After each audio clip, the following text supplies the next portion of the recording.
Συναγερμός ήχησε στον καταβλισμό των αρμονιστών. Η Καλυψό έφυγε τρέχοντας για το βόρειο τμήμα του καταβλισμού. Οι εξέδρες είχαν αρχίσει να ταλαντώνονται ελαφρά, καθώς δεκάδες όρκ και γκόμπλιν είχαν ήδη ξεκινήσει το σκαρφάλωμα. Δεν ήταν εύκολη δουλειά, κυρίως για τους μεγαλόσωμους όρκ, μα ήταν τόσοι πολλοί που έμοιαζε λες και ο ένας έβρισκε πάτημα πάνω στον άλλο. Κάθε φορά που κάποιο πλάσμα έπεφτε από βέλος, ένα άλλο γέμιζε τη θέση του και το σκαρφάλωμα συνεχιζόταν με όλο και ταχύτερους ρυθμούς.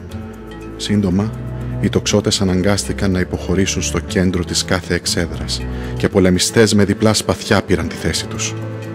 Η επίθεση ήταν δυνατή και καλά οργανωμένη. Οι όρκ θα ανέβαιναν, τα γκόμπλιν θα ανέβαιναν. Η τύχη των αρμονιστών θα κρινόταν πάνω στα δέντρα. Τα σκυλιά του πολέμου γάβγιζαν μανιασμένα, έξαλα που δεν μπορούσαν να ανέβουν. Οι όρκ κράβγαζαν και βλαστημούσαν και έσπροχναν τα γκόμπλιν να προχωρήσουν. Μέσα στην οχλοβοή, η Λορελή προσπαθούσε να τραγουδήσει τον Μπεάνα της, μα ούτε η ίδια δεν κατάφερε να ακούσει τη φωνή της. Τράβηξε ένα βέλος και όπλισε το τόξο της. Μια στιγμή μετά, το βέλος καρφώθηκε στο μάτι του πρώτου όρκ που εμφανίστηκε στην άκρη της εξέδρας. Το σώμα του εξαφανίστηκε, ενώ η Λορελή γέλαγε τόσο δυνατά, τόσο άγρια, που τρόμαξε με τον εαυτό της. Και ξαναόπλησε. Τα γκόμπλιν ήταν πλάσματα μικρά, αδύναμα, 2-3 σπαθιές και δεν άντεχαν παραπάνω. Ήταν όμως τόσα πολλά, τόσο σβέλτα, που γρήγορα σκέπασαν τον οικισμό όπως τα μυρμήγκια το κουφάρι τεράστιου σκαθαριού. Έπεφταν 5-10 μαζί σε κάθε αρμονιστή και πάλευαν με σπαθάκια, με μαχαίρια, με νύχια και με δόντια να τον ξεσκίσουν, να τον πετάξουν στο κενό.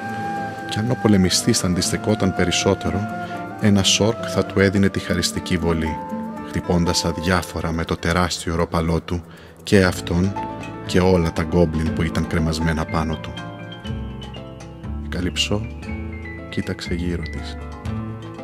Ολόκληρος ο καταβλισμός, μέχρι και την τελευταία εξέδρα, είχε μετατραπεί σε εφιαλτικό πεδίο μάχης. Οι μισές γέφυρες είχαν υποχωρήσει κάτω από το βάρος τόσων σωμάτων και κάποιες καλύβες είχαν ήδη τυλιχτεί στις φλόγες.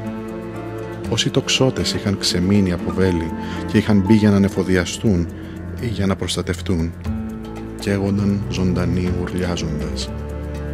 Η Καλυψό ευχήθηκε για μια στιγμή, για μια πολύ μικρή στιγμή, να μπορούσε να καλύψει τα μάτια και τα αυτιά, να μην έβλεπε το θάνατο των ανθρώπων της, των ανθρώπων που της εμπιστεύτηκαν τη ζωή τους, να μην άκουγε τις απελπισμένες κραυγές τους. Είχε ορκιστεί να τους οδηγεί και να τους προστατεύει και είχε αποτύχει. Ο καταβλισμός θα έπεφτε. Οι αρμονιστές του χιονόδασους θα αφανίζονταν.